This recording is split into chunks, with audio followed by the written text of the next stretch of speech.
A lot of times I'm asked to come into a yard and the client will say, well, why is my tree starting to decline?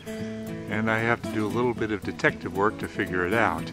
I've got a group of 4 crepe myrtle trees here, and the one on the right here is looking kind of sad. There's quite a bit of dieback up there, so let's go look at the base of the tree and see what we can find.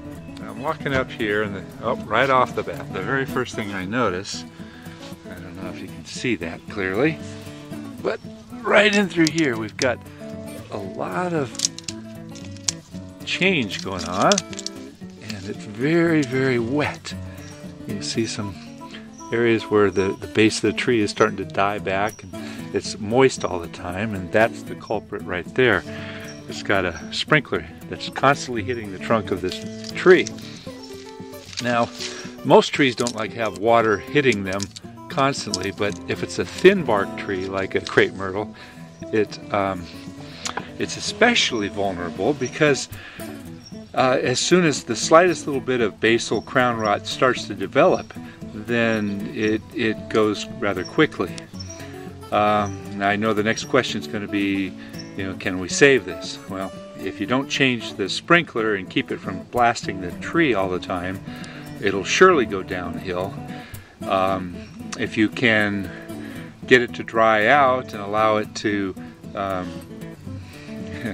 carry on without getting much worse, it may linger for a long time, but the damage has been done.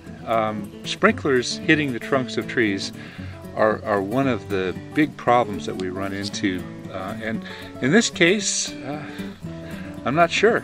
It looks like it's about halfway gone, and when you look at the upper canopy, I'd give it some hope, but it's a shame because it could have evolved into a really nice tree. And as you can see, all throughout the upper canopy of this tree, you've got lots of dieback, lots of areas. It's small, we can prune out all this deadwood, but you have to ask yourself, why is there so much deadwood up there? And it takes you right back to the problem. So without resolving the problem, it's going to continue to get worse. Now I'm looking at the crepe myrtle just to the left of this one, and there's a little bit of dieback in there, but it's got an even distribution of foliage. It's early in the season, so it's just producing some new growth. But there's not whole areas of dieback, and if I look down at the base of this tree, it doesn't look too bad. You can see down in through here. Let's go and move some of this foliage out of here so we can see what we're talking about. There isn't a sprinkler that's hitting the trunk. You can see the trunk looks fairly natural. I would clear away some of the vegetation so that you don't have a buildup of debris that keeps it moist there all the time. But I think this one's going to be all right.